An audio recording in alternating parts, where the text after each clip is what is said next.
Jadi kalau gue menanggapi episode 1 dan 2 si G-Cox ini ya, ini bener-bener macam dua universe berbeda banget ya, oke? Dan memang ya overall ini memang universe yang berbeda sih guys. Dan gue melihat bahwasannya Gundam G-Cox ini memang targetnya bukan kita lagi ya. Dan ini gue bakal kasih honest opinion gue sebagai orang yang netral ya. Nah kalau kita ngomong nih, kita bandingin sama serial UC yang sebelumnya, itu kan beda banget guys ya. Sepertinya kalau yang sebelumnya itu lebih, gimana kita ngomongnya, lebih kental banget lah ya. Namanya Gundam itu kan pasti filmnya itu pasti lebih killer ya, udah pasti lebih berdarah-darah, terus wah kotor banget ya. Kenapa gue bilang kotor? Karena kan itu memang filmnya itu lebih fokus ke perpolitikan dan militer gitu loh ya kan. Terus yang kayak Gion lah, kayak yang kalian tau lah, kayak musuh-musuh itu gimana lah, korupnya gimana lah gitu loh. Nah jadi menurut gue ya, kalau untuk versi yang G-Cox ini, gue merasa ini kayak versi softnya sih, gue bilang sih gitu loh. Dan kalau misalnya gue melihat sendiri, di episode 1 G-Cox saja itu sudah kasih Yuri bed gitu loh. Dan itu gue merasa ini bukan Gundam banget sih. Gue mau nanya kalian, emang ada di mana-mana itu serial Gundam itu karakter utamanya dikasihkan bed mungkin yaoi bed atau Yuri bed atau harem bed atau apalah gitu loh. Yang gue tahu ya, selama gue nonton film Gundam episode 1 itu biasanya kental dengan namanya langsung action peperangan gitu loh. Either berdarah-darah, either pembantaian, either jadi pengenalan lah lebih tepatnya. Tapi kalau ini gue merasa iya, memang iya mereka ada fight scene-nya, oke, mereka ada fight-nya kayak G-Cox sama Jakunya ya. Nah itu gua expect mungkin bakal lebih brutal gitu loh. Memang kita nggak usah ngomong lah, karakternya Mue Kyun gitu pun ya, gua jujur aja ya, gua nggak terbiasa banget. Dan zaman sekarang tuh kalau Gundam itu semua karakternya kenapa harus wedok gitu loh, mesti cewek gitu kan. Dan karakter utama kalau meskipun lu buat cewek, harus lu coba buat lah tipe-tipe kayak Christina gitu, yang itu kan keren tuh ya kan, pilotnya Christina bawa Gundam NT Alet 1 gitu kan. Wah tuh, lo tau gak sih, dia tuh feminim tapi kayak jiwa-jiwa fighternya ada gitu loh. Sedangkan ini terlalu Mue Kyun. Dan gue berasumsi bahwasannya di alternate universe ini, gue tuh nggak tahu ya Amuro tuh ada atau enggak. Oke, apakah dia memang mati dalam universe ini atau si Bright-nya juga ya kan. Ya tapi gue berteori bahwasannya universe ini si Amuro itu jadi si Machu, ngerti ya? Karena kenapa? Kalau kita lihat ya, ini teori liar gue doang, rambutnya Amuro itu agak coklat ya, agak coklat terang gitu. Machu juga sama, Machu lebih ke orange. Terus bajunya Amuro itu biru sama celana putih. Nah tapi Machu itu kebalikannya, roknya agak biru kehijauan tapi baju warna putih ya. Gue nggak tahu, itu mungkin spekulasi doang lah ya, itu kronologi gila lah. Kalau gue, menurut gue seperti itu. Nah gue lihat sih episode 1 terlalu soft ya, dan lebih banyak Yuri bed-nya gue merasa. Bener-bener bukan Gundam banget sih. Lu nggak bisa nge-feel ini film Gundam. Tapi buat teman-teman kalau misalkan yang udah terbiasa atau kena bed untuk film WFM, itu mungkin bagi mereka itu luar biasa banget. Makanya kenapa ada sekarang, gue udah pernah ngomong, kemungkinan besar ini bisa jadi potensi 2.0 WFM. Nah, potensi 2.0 WFM ya mungkin belum diceritanya, karena cerita masih episode 2 dan ini baru rilis episode 3, gue belum nonton. Jadi masih terlalu dini untuk ngejudge, oke? Mungkin banyak teman-teman yang memang episode 1 aja udah males, karena what the fuck gitu loh. Kalau gue bakal coba nonton sampai beberapa episode, apakah gue tahan atau enggak gitu loh. Jadi gue bakal nonton dulu, karena gue sampai sekarang gue masih belum nangkep ini bakal kemana arahnya. Gue berharap bakal ada karakter development yang bagus ya untuk si karakter Machu ini, ataupun si Nyan lah, atau siapalah, nggak mau tahu lah, pokoknya ada something yang good lah. Jadi gue tuh berasumsi bahwasanya apakah bakal ada satu karakter lagi yang nge-carry film ini dari awal sampai akhir gitu loh. Kayak si Guel di WFM itu kasihan banget sih si Guel sih. Di WFM itu bukan Suleta atau Miorin, tapi si Guel yang nge-carry. Itu film anjing itu, kayak beberapa episode terakhir dihancurin semua hanya untuk agendanya ya gitu loh. Dan ya kita nantikan aja gitu loh untuk yang si G-Cox ini. Nah cuma menurut gua, kalau secara BGM itu udah bagus, BGM-nya oke. Untuk episode 1 ya, BGM-nya modern, terus ada klasik-klasiknya juga. Jadi karena ini memang universe, dan gue merasa ini pun salah satu taste baru sih, gue bilang sih. Makanya gue pernah ngobrol-ngobrol sama beberapa old school players ya. Ya mungkin orang-orang lahir tahun 70-an, 80-an, 70, 80, 90 ya, kita pun juga 90-an ya. maksudnya lebih duluan lah di dunia ini, di dunia Gunpla ini. Mereka juga merasa kayaknya semenjak IBO udah terlalu soft gitu loh. Kayak mereka merasa this is not Gundam anymore. Itu bukan Gundam lagi. Ini udah different target lah. Karena memang kayak karakter itu juga karakter Pokemon gitu loh. Jadi itu tanggapan gue untuk episode 1 ya. Jadi gue masih belum bisa ngejudge apa-apa. Tapi memang ada Yuri Bait-nya. Gue takutnya ngarah ke sana. Tapi kita nonton dulu aja. Oke. Balik lagi. Potensi UFM 2.0 itu memang ada. Untuk di film belum ada, tapi di lapangan sudah ada.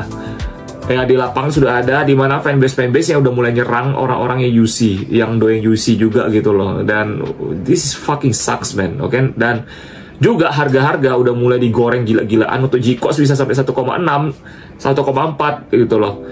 Gue nggak tahu lah ya maksud orang-orang itu buat harga gitu kayak mana ya. Memang sih kita ngomong nggak ilegal ya, sah-sah saja kalau punya duit ya sikat aja. Cuma kan kita ngomong lebih ke moral dan etik ya. Jadi yang gue ngomong itu nggak ada salah, memang faktanya juga kayak gitu. Nah, kita masuk lagi nih ke episode 2. Episode 1 itu sama episode 2 kenapa gue bilang tuh bener-bener macam bumi dan langit ya kita ngomong ya. Karena bumi dan langit di satu sih itu. Maksudnya bumi sama Pluto lah kita ngomong lah, beda lah ya. Bumi dan Pluto lah kita ngomong. Kenapa? Episode 1 menampakkan modernisasinya. Oke, bener-bener alternate universe dari serial UC ini, macam What If-nya lah. Episode 2 ini kita lebih menggambarkan bahwasannya si Char-nya mendapatkan Gundamnya gitu loh. Jadi boleh dibilang ini episode 1 dan 2 ini sebenarnya potongan dari prolognya doang sih, dari film yang movie-nya. Cuma mungkin teman-teman yang belum nonton, gue di sini bantu kasih tanggapan untuk episode 1 sama 2. Episode 2 ini lebih klasik kesannya. Ya, dia itu lebih banyak mereplika action dari zaman-zaman dulu, Gundam-Gundam jadul, dimana harusnya Amuro di sini jadi si Char gitu. Dan gue jujur gue tuh exciting banget di episode 2 karena episode 2 itu bisa memberikan nuansa nostalgia balik menurut gue ya, dan gue merasa kayak wah, kayak apalagi musik-musiknya, back sound-nya gitu kan. Oh my god, itu exciting banget deh. Episode 2 itu the best sih buat gue sih. Ya, sejauh ini gue merasa gue balik ke dunia Gundam lagi, dan gue merasa apakah nih Gundam baru lagi gitu loh. Jadi gue tuh merasa itu dua style berbeda gitu. Episode 1 sama episode 2. Dan episode 2 lebih, boleh dibilang lebih manly lah kita ngomong lah. Lu lah, Char naik Gundamnya, Char dateng gitu loh. Dia pakai jaku merahnya ya. Everything is perfect kalau menurut gue episode 2. Makanya gue bilang ini potongan-potongan dari movie ini. Ini sebenarnya memang mungkin Bandai itu lagi apa, kayaknya mau ngebet untuk modern audience sama old audience sih, gue bilang sih. Cuman balik lagi, kalau kita ngomong modern audience ini udah macam woke sih sebenarnya sih, gitu loh. Udah macam itulah.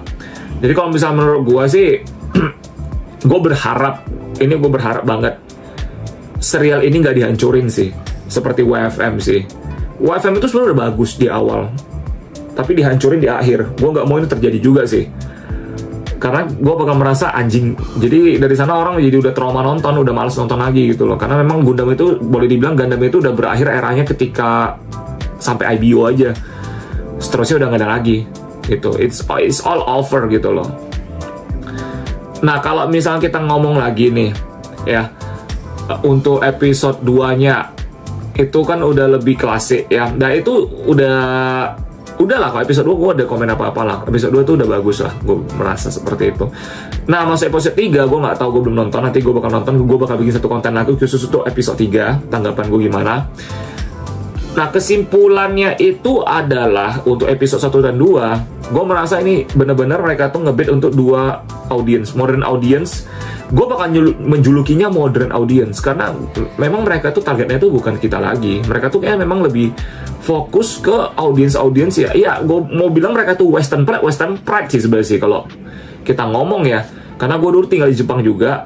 Gue tau perusahaan-perusahaan mereka gimana pas mau hiring, dan ya dikit-dikit western gitu loh. Jadi gue merasa mereka agak western pride, dan gue merasa episode 1 itu memang khusus buat orang yang punya agenda tersendiri lah, kayak untuk memancing gitu loh. Oke, ya mungkin pelangi dan sebagainya gitu, karena ada Yuri Bait. Episode 2 adalah memberikan nostalgia. Nah episode 3 gue nggak tahu apa, nanti gue nonton. Kesimpulannya adalah untuk BGM itu bagus. Gue tuh suka BGM ya. BGM-nya itu ada modern klasik, itu bagus banget. Jadi untuk BGM gue nggak ada masalah apa-apa.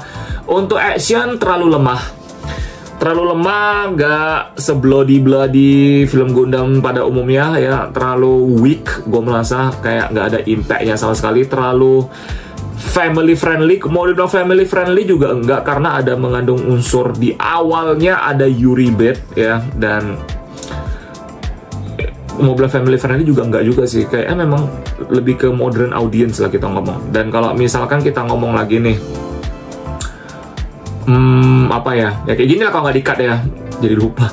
Oke, kalau untuk dia punya konsep overall masih belum terbiasa juga, terlalu ngejreng. Ini satu-satunya serial Gundam yang sangat ngejreng sih semenjak WFM sih, gue bilang sih. Warnanya itu terlalu terang, terlalu kontras. Gundam itu, film Gundam itu ya, itu nggak seceria ini gitu loh. Ini terlalu ceria.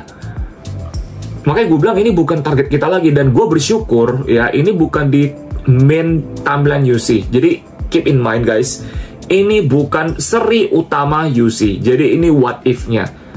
Jadi mereka mau utak-atik pun itu hak mereka, karena ini bukan timeline mereka.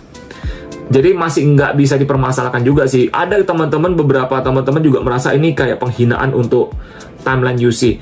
Gua ngerti sebagian orang menganggap seperti itu. Cuman kita coba dengan kepala dingin, kita coba berpikir bahwasannya ini cuma what if dan ini bukan main timeline UC.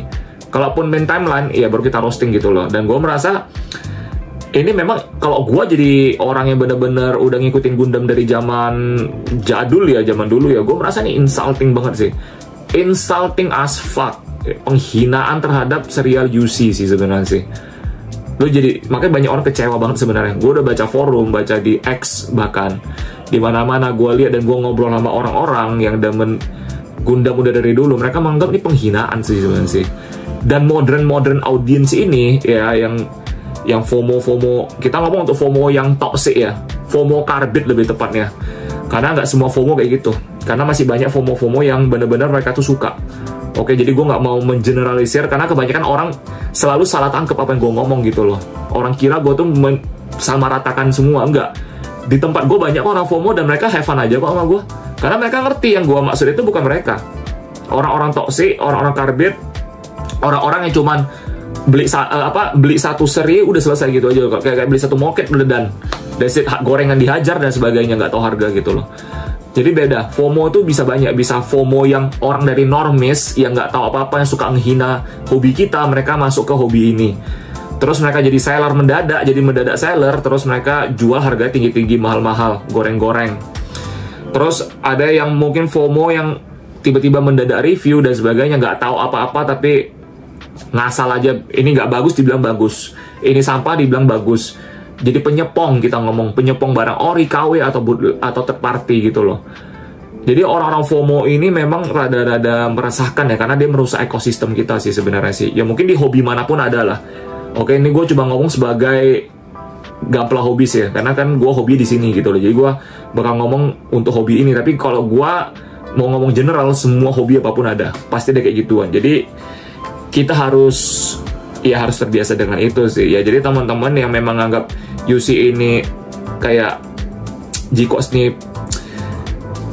gimana bilangnya, insulting, udah let it be aja. Oke, kalau memang nggak suka nggak usah nonton dulu, karena kita kalau bisa kita avoid konflik dulu nih, avoid konflik sama fans yang kita anggap modern audience ini dulu gitu loh. Oke, kita jangan konflik sama mereka dulu. Pokoknya kita tunggu sampai cerita berakhir. Kenapa? Kalau memang cerita sampah, ya kalau kalian memang mau komplain, kalian mau ngebacotin atau apa, itu lebih sah lagi, sah-sah saja gitu loh. Maksudnya, lu ada bukti bahwasannya ini film memang sampah. Tapi kalau in the end, film ini bagus, dan ternyata di luar ekspektasi, kalian yang memang udah old player, kalian yang udah merasa kayak Gundam yang sekarang itu melecehkan banget untuk apalagi timeline UC, kalian nggak bisa ngapa-ngapain. Kenapa? Karena bagi modern audience, apalagi bagi kita orang netral, atau bagi kita yang suka Gundam kayak pada umumnya memang hobi gitu kan, meskipun kita tahu ini filmnya ada Yuri Bait atau mungkin ke depannya ya ada potensi, ada agenda, Nah, kita juga nggak bisa ngapa-ngapain juga gitu loh. Kita mungkin bakal lihat, oh ini cerita bagus nih, gila, ternyata agenda itu nggak ada gitu loh. Cerita agenda itu nggak ada, dan ternyata agenda itu cuma side dish-nya doang, bukan jadi main dish seperti WFM. Ceritanya bagus nih. Nah, kita pun nggak bisa ngapa-ngapain, kita mungkin bakal ngomongin orang-orang yang old player gitu, mungkin mereka terlalu fanatik sama serial UC gitu loh. Jadi gak ada bener, gak ada salah juga sih. Ya, cuman ya gue bisa mungkin kalau bisa hindari konflik ya. Nah, untuk desainnya gue merasa itu tadi kita udah ngomong bagian untuk alur ceritanya sama konsepnya sih. Kalau untuk desainnya kalian mesti agak lebih terbiasa deh. Karena menurut gue masih belum terbiasa sama desainnya G-Cox ini, serialnya ini. Dan oh man, gue merasa kok kayak penyakitan gitu ya, kayak nggak masuk banget sih sebenarnya sih gaya Evangelion kamu suntikkan ke seri Gundam ya. Cuman balik lagi, ini what if mereka mau hancurin what if ini juga terserah mereka sih sebenarnya sih. Jadi gua tuh nggak terlalu have a fucking big deal lah kalau masalah what if, kecuali kalau main series iya itu baru sampah banget. Mengingatkan gue sama Greco sebenarnya sih, G-Reconquista sih sebenarnya sih, itu sayang banget sih. Jadi gue tuh memang ada flashback dejavu ke zaman itu, cuma masih better lah kalau kita ngomong ya. Nah, untuk dari segi mekanya memang kalau untuk G-Cox-nya ya, kita ngomong Gux-nya ya, itu masih lama-kelamaan kita bisa lihat tuh keren sih sebenarnya sih. Jujur, gue nih honest opinion gue, awal gue merasa sampah banget kayaknya, tapi lama-lama oke gitu loh. Jadi memang butuh, mata kita ini butuh lebih diterbiasakan saja menurut gue seperti itu. Terus kalau kita ngomong untuk Red Gundamnya keren jujur bagi gue. Itu car banget sih gue bilang sih. Kalau misalnya kita ngomong Gundam RS-78 Kasval atau yang dulu ya, ya Kasval kalau dulu warna merah. Kalau ini kan bukan, ini kan car punya Red Gundam ya. Cocok sih kalau orang merah gitu sih, cakep sih. Tapi kalau kita ngomongin jadi color scheme-nya tuh RS-78, gue nggak merasa tuh RS-78 sih, gue merasa sih. Gue merasa tuh something different. Makanya banyak yang, gue nggak tahu nih bakal laku atau enggak model kitnya. Tapi kalau kita lihat modelnya ya, oke, plastik model kitnya itu bagus loh sebenarnya loh. Gue sih jadi orang nggak munafik ya kalau gue bilang jelek. Kalau bagus gue bilang bagus gitu loh. Jadi gue merasa ini bakal kita coba nanti kita review juga ya kalau barangnya udah ada. Gue penasaran gimana kualitasnya, gimana dia punya estetik, gimana dia punya feel. Karena jujur gue itu kalau soal Evangelion, gue tuh belum pernah main mungkinnya Evangelion juga. Dan gue juga merasa Evangelion itu, gue dulu nonton beberapa episode gue nggak gitu masuk sih. Gue tuh kurang ke Evangelion, gue kurang suka jujur aja. Cuma gue suka karakternya kayak Asuka sama Rei-nya gitu loh. Nah, terus kita itu bilang mekanya tuh kayak butuh waktu lah, penyesuaian. Cuman memang, nah satu lagi Jakunya pahanya tebel banget. Dan ada yang bilang, bang pahanya tebel banget bang. Ada yang bilang, Jaku kenapa semok banget. Kalau kita mau berteori liar, makanya gue bilang, bisa jadi targetnya modern audience. Memang lebih ke target modern audience, kenapa? Bisa jadi Jakunya dibuat jadi fan service, bikin semok gitu loh. Jadi mungkin fetis besi, fetis plastik bisa ke sana. Gitulah kita ngomong ya. Ya itu kalau kita ngomong teori liarnya. Jadi gua melihat di sini untuk mekanya intinya ya, kesimpulannya ya, masih butuh kita tunggu sampai akhir lagi sih. Masih terlalu dini karena masih banyak. Cuma gun cannonnya bagus, gun cannonnya keren. Ada beberapa mecha yang gua highlight dan itu bagus memang sih. Gun cannonnya bagus.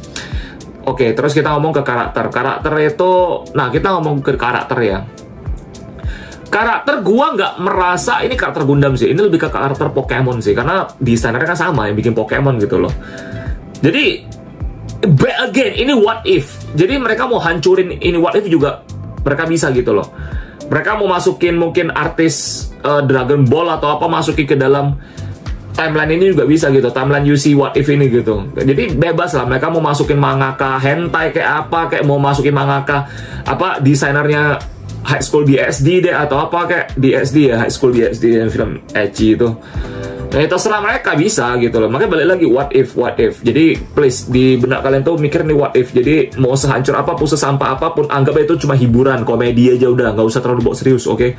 Teman-teman, gue tahu, gue juga kesal jujur aja sih, tapi gue mau bersifat senetral mungkin ya, biar nggak ada konflik lagi lah. Anjir, komunitas ini kan udah banyak banget sih, kayak udah cukup rusuh ya kita ngomong ya, senioritas di mana-mana, banyak yang lapor ke gue, mereka beli SD aja dikucilkan, mereka beli KW dikucilkan, bahkan yang beli ori aja pun kayak SD masih kayak cuma beli MG aja masih bisa dikata-katain gitu. Kenapa lo beli MG nggak beli metal structure? Jadi please, kita kalau bisa kita tone down ini semua ya, kita jaga komunitas ini. Gua bilang makanan jujur aja, gua tuh sampai hari ini gue berusaha untuk ngejaga komunitas ini biar lebih baik lagi gitu loh. Jangan ada kayak gitu-gituan lagi lah. Kalau bisa minimalisir lah kita ngomong. Nah, terus kita ngomong karakter, enggak banget ya. Dan gue malah berasa gini loh, karakter tuh harusnya, kenapa lu harus bikin karakter baru? Lu bisa pakai karakter lama tapi lu swap aja gitu loh, swap posisinya aja. Contoh kayak si Machu mungkin lu nggak usah bikin karakter Machu deh, lu mungkin bikin Amurore di sana gitu loh. Ya, ini gue mau ngomong, Amurore itu harus ada indikasi di sana gitu loh. Di film ini harus ada indikasi Amurore mati atau at least jadi apa kayak gitu loh. Jadi biar film ini nggak ada plot hole-nya dan film ini itu bisa berjalan lebih bagus lagi gitu loh menurut gua ya. Karena kenapa? Ya kalau memang lu mau bilang Amurore di era ini mati, at least lu ada lah, misalnya contoh nih di bagian Gionnya ngeluarin data-data orang yang udah mati gitu kan, mungkin nama Amurore, Captain Bright gitu kan. Nah itu masih make sense, oh ya Amurore udah mati gitu loh. Tapi kalau kita ngomong mungkin Amurore mati di era ini, ya berarti itu kan kita cuma berasumsi, berarti nggak bener gitu loh. Berarti memang kalau misalnya sampai akhir mereka nggak kasih lihat Amurore itu hidup atau enggak, berarti ini memang 100% film untuk seri timeline UC ini fix hanya untuk modern audience bed doang gitu loh. Untuk orang-orang yang ada kutip FOMO karbit ini ya gitu loh. Memang untuk mencari apa target audience seperti ini. In the end kita ngomong ini bukan buat kita lagi dah gitu loh. In the end tuh bukan buat kita lagi. Serial ini bukan buat kita lagi. Kita cuma bisa nikmati aja. Kalau memang nggak suka, nggak usah nonton.